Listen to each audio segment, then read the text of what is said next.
and we've made it through those moments.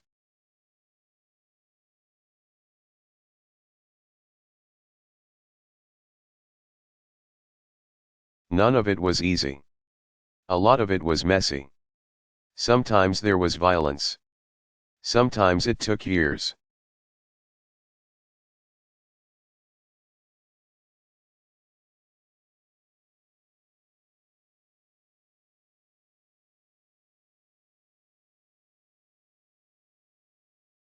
Even decades, for us to find our way through.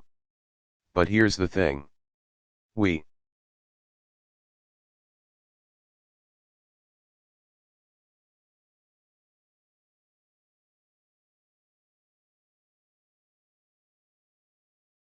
made it through.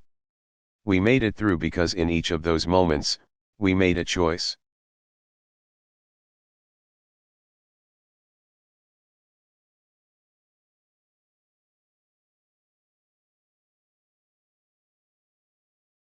Rather than turn inward and wall off America from the rest of the world.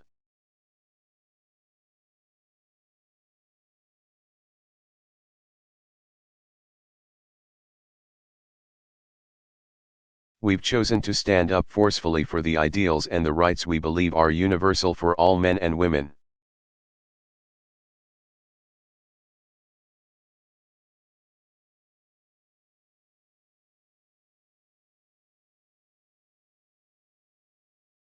Rather than settle for an America where everybody is left to fend for themselves.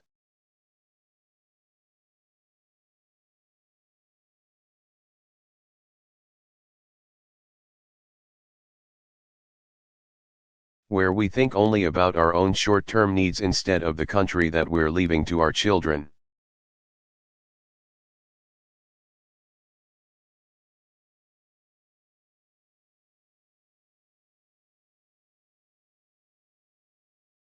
We have chosen to build a nation where everybody has a shot at opportunity, where everyone can succeed.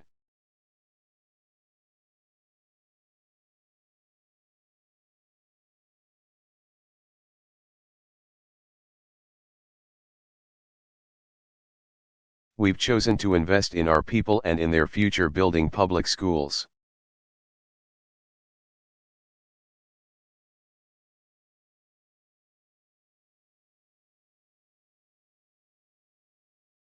sending a generation to college on the GI Bill, laying highways and railroads, building ports all across the country.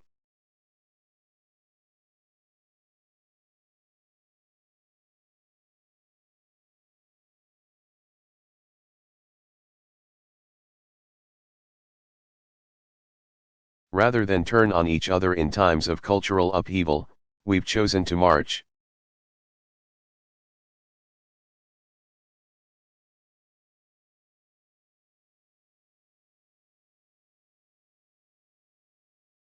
To organize, to sit in, to turn out, to petition our government for women's rights and voting.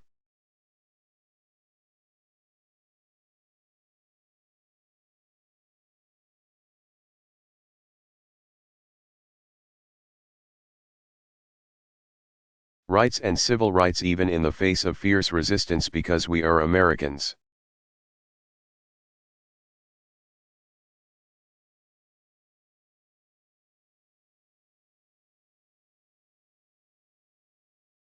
And no matter who we are or what we look like, we believe that in this country, all are equal, all are free.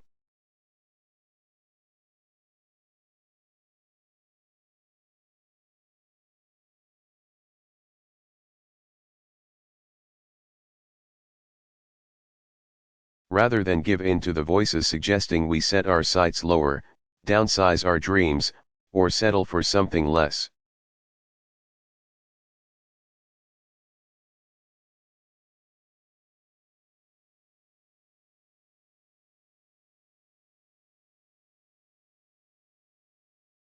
We've chosen again and again to make America bigger, bolder, more diverse, more generous, more hopeful.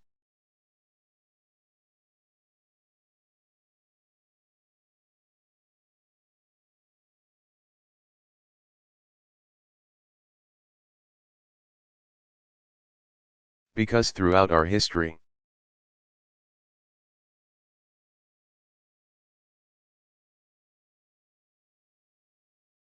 what has distinguished us from all other nations is not just our wealth, it's not just our power.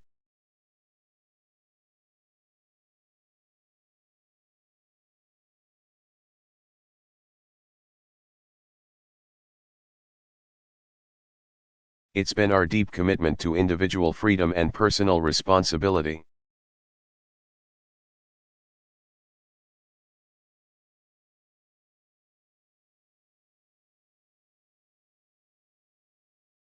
But also our unshakable commitment to one another, a recognition that we share a future, that we rise or fall together.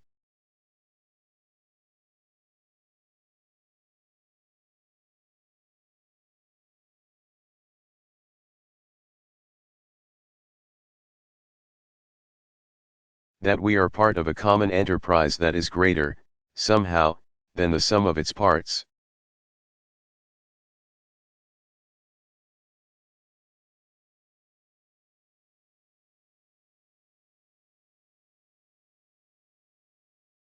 So, yes, class of 2011, change will be a constant in your lives.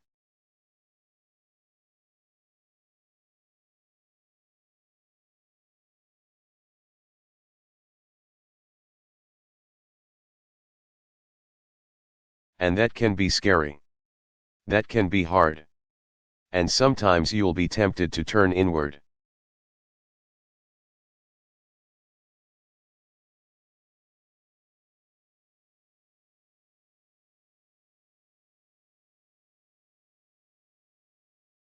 To say what's good enough for me is good enough.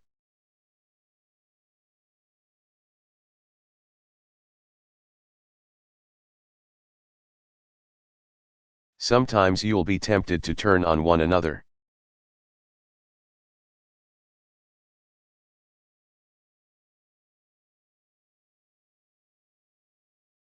To say my problems are the fault of those who don't look like me or sound like me.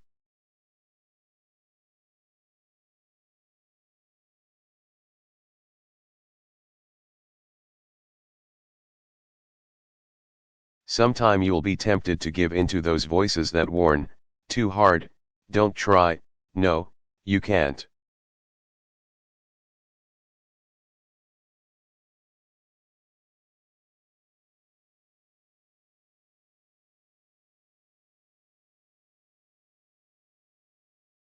But I have faith you will reject those voices.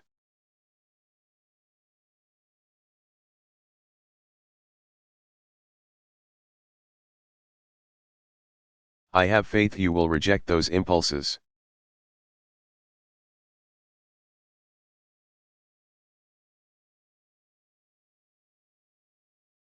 Your generation was born into a world with fewer walls.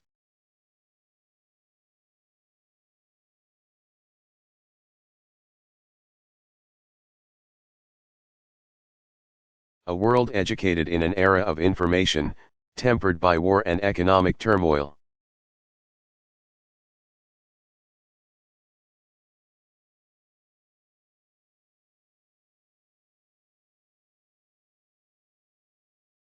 And as our globe has grown smaller and more connected, you've shed the heavy weights of earlier generations.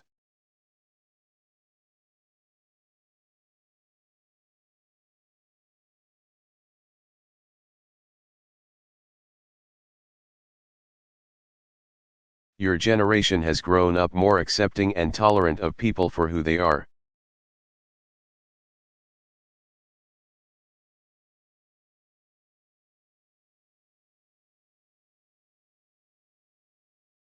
Regardless of race or gender or religious belief, regardless of creed or sexual orientation.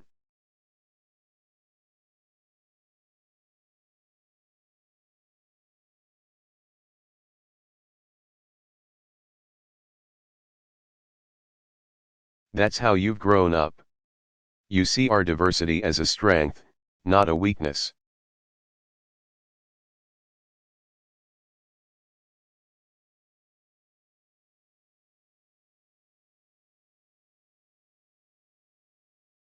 and I believe those life experiences have fortified you.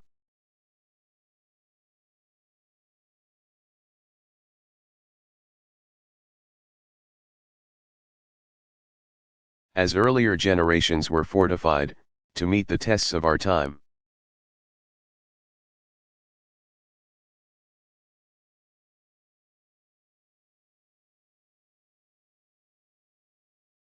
Everything I have seen of your generation has shown me that you believe.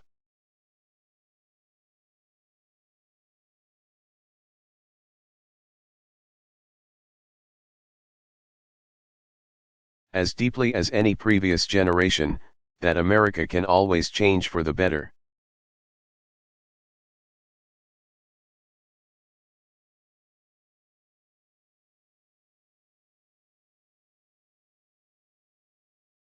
Class of 2011, you and your generation are now responsible for our future.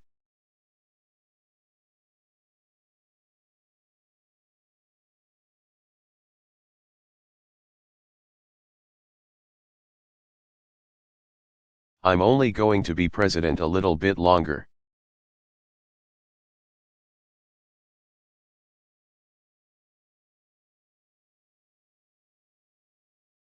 You are going to be leaders for many years to come.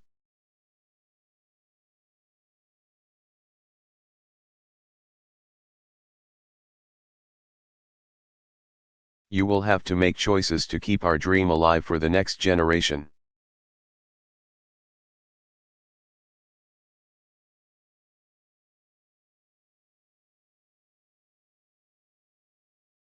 Choices about whether we'll stack the deck against workers and the middle class.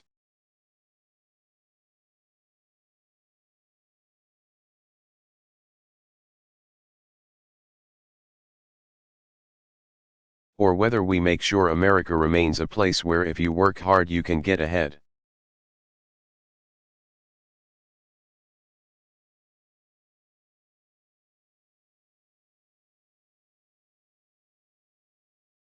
You're going to have to make a choice about whether we'll say we can't afford to educate.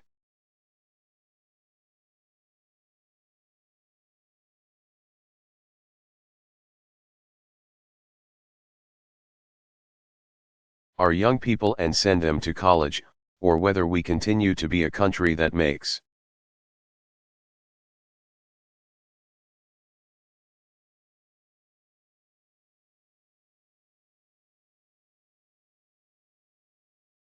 Investments that are necessary to keep those young people competitive in this new century.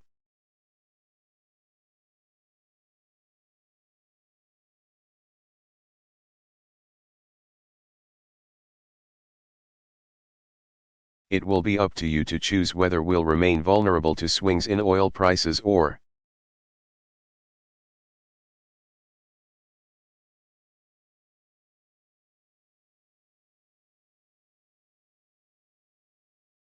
whether we invest in the clean energy that can break our dependence on oil and protect our planet.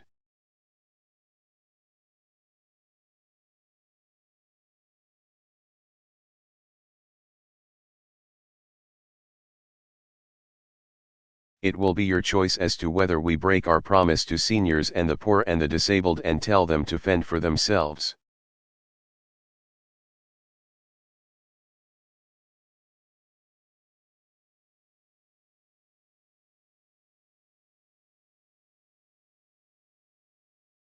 Or whether we keep strengthening our social safety net and our health care system.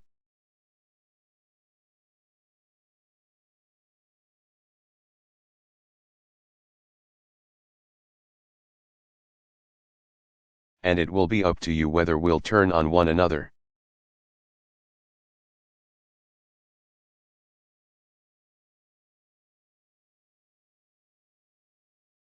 Or whether we stay true to our values of fairness and opportunity, understanding that we are a nation of immigrants.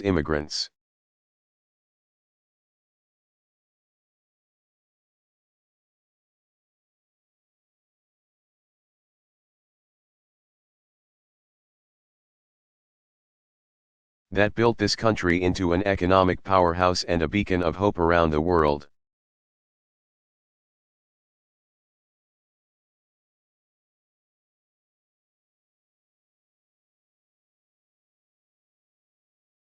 I know this last issue generates some passion.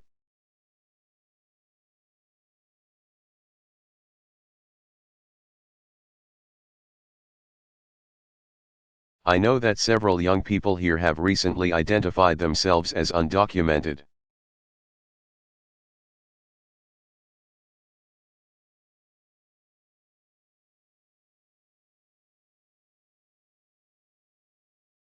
Some were brought here as young children, and discovered the truth only as adults.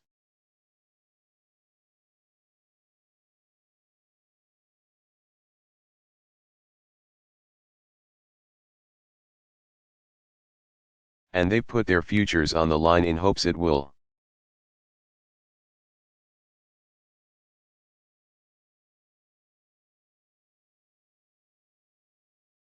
Spur the rest of us to live up to our most cherished values.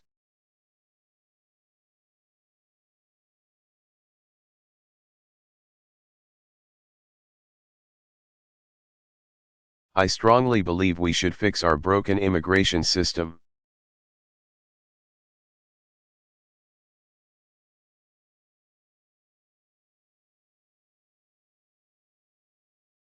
Fix it so that it meets our 21st century economic and security needs.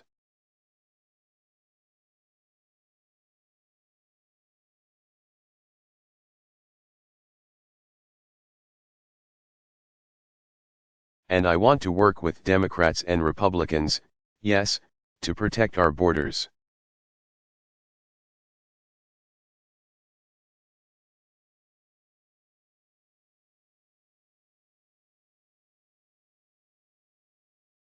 And enforce our laws, and address the status of millions of undocumented workers.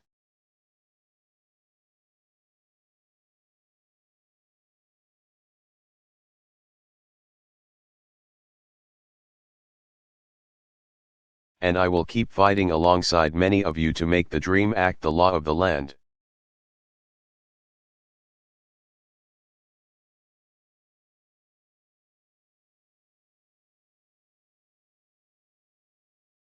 Like all of this country's movements towards justice, it will be difficult and it will take time.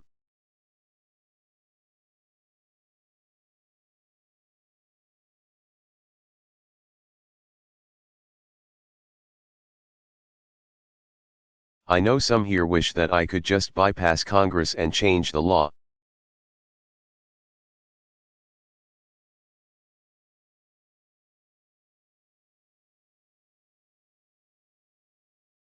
Myself. But that's not how democracy works. See, democracy is hard. But it's right.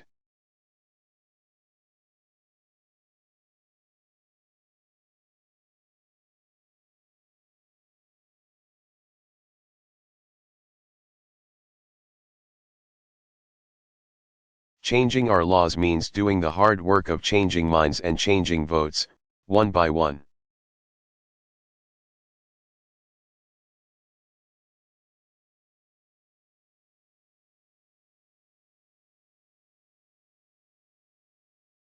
And I am convinced we can change the laws, because we should all be able to agree that it.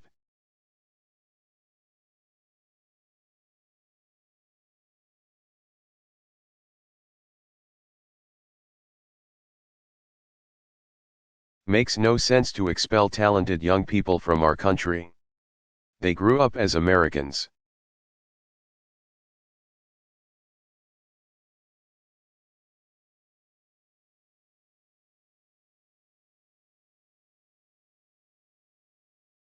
They pledge allegiance to our flag. And if they are trying to serve in our military or earn a degree,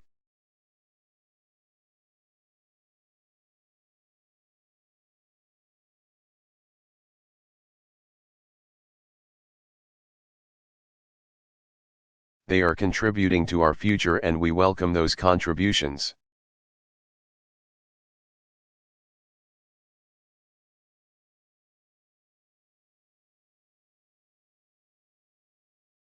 We didn't raise the Statue of Liberty with its back to the world, we raised it with its light to the world.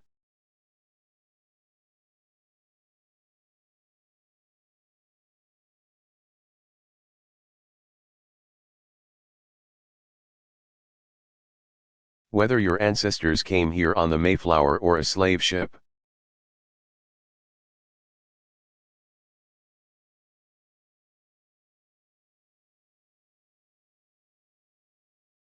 Whether they signed in at Ellis Island or they crossed the Rio Grande, we are one people. We need one another. Our patriotism is not rooted in ethnicity.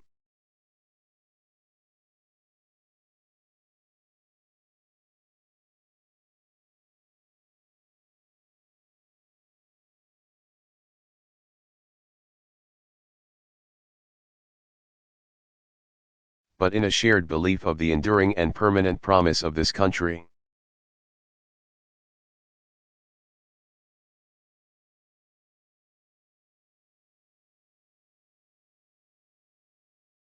That's the promise redeemed by your graduation today.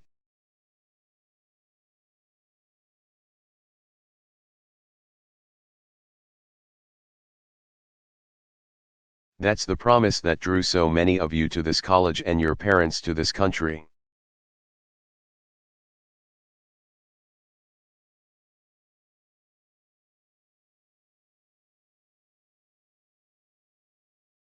And that's the promise that drew my own father here.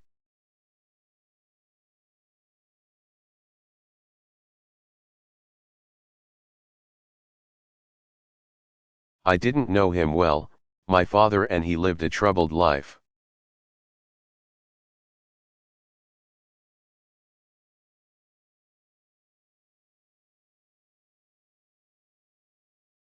But I know that when he was around your age, he dreamed of something more than his lot in life.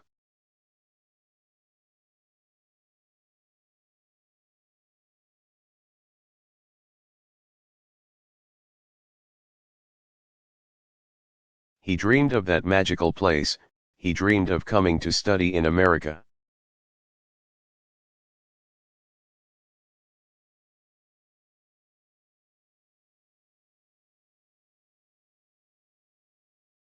And when I was around your age,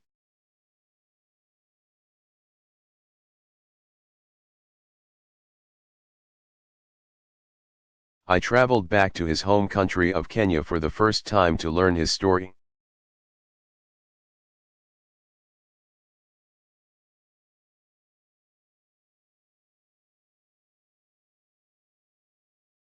And I went to a tiny village called Alago, where his stepmother still lives in the house where he grew up.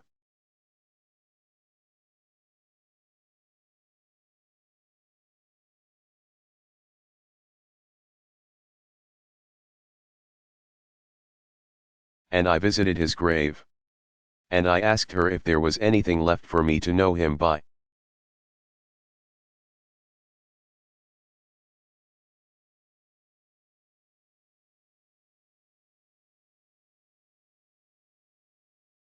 And she opened a trunk, and she took out a stack of letters, and this is an elderly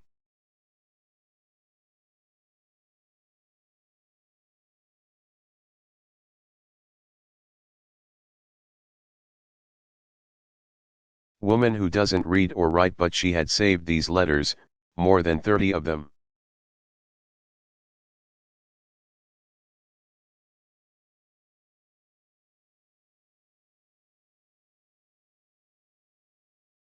Written in his hand and addressed to colleges and universities all across America.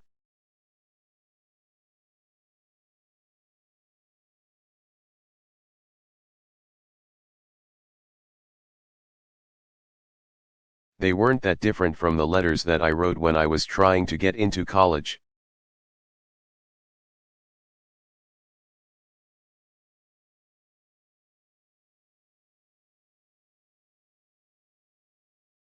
Or the ones that you wrote when you were hoping to come here.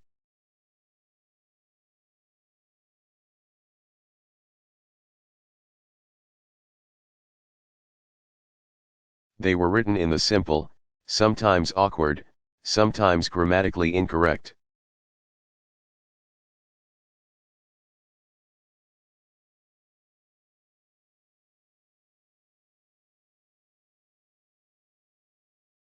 unmistakably hopeful voice of somebody who is just desperate for a chance, just desperate to live his unlikely dream.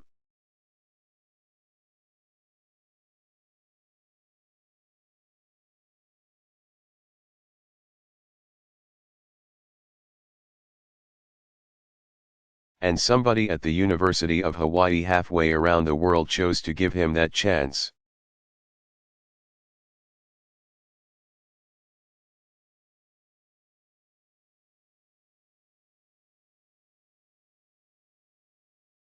And because that person gave a young man a chance, he met a young woman from Kansas.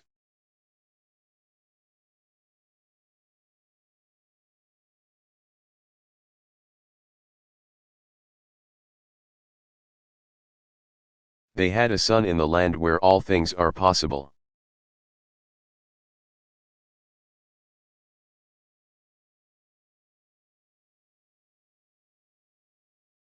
And one of my earliest memories from growing up in Hawaii, is of sitting on my grandfather's shoulders.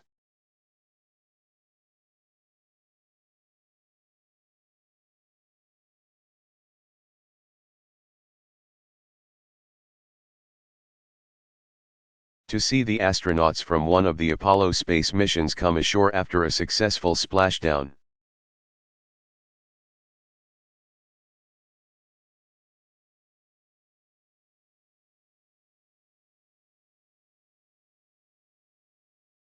You remember that no matter how young you are as a child.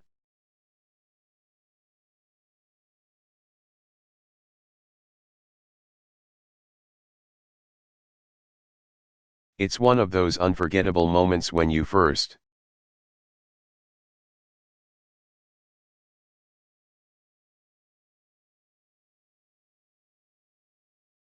realize the miracle that is what this country is capable of.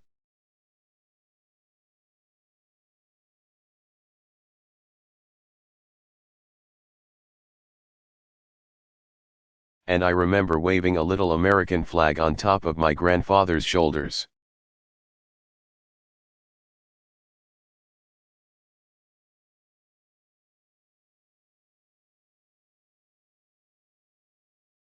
Thinking about those astronauts, and thinking about space.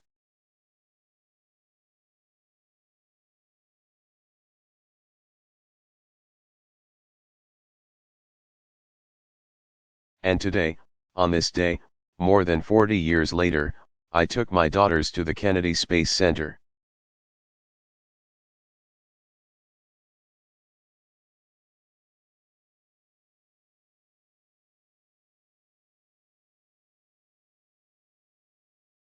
And even though we didn't get to see the Space Shuttle Endeavour launch,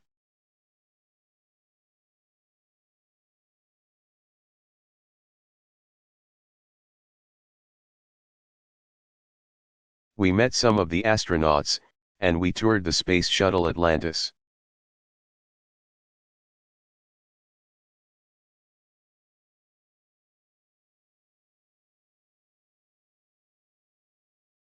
And looking at my daughters, I thought of how things come full circle.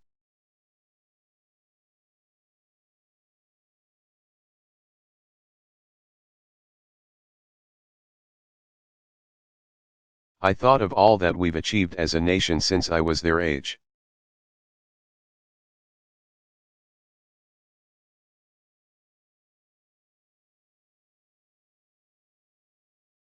A little brown boy sitting on my grandfather's shoulders, and I thought about all I want us to achieve by the time they have children of their own.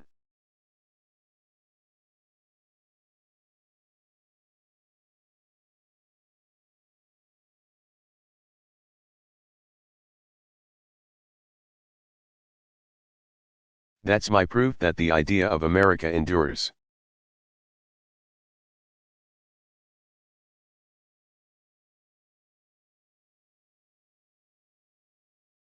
That's my evidence that our brave endeavor on this earth continues.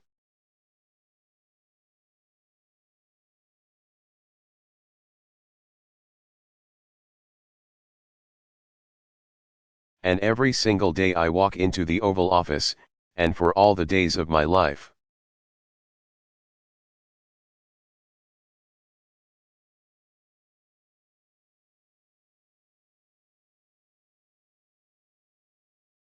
I will always remember that in no other nation on earth could my story be possible, could your stories be possible.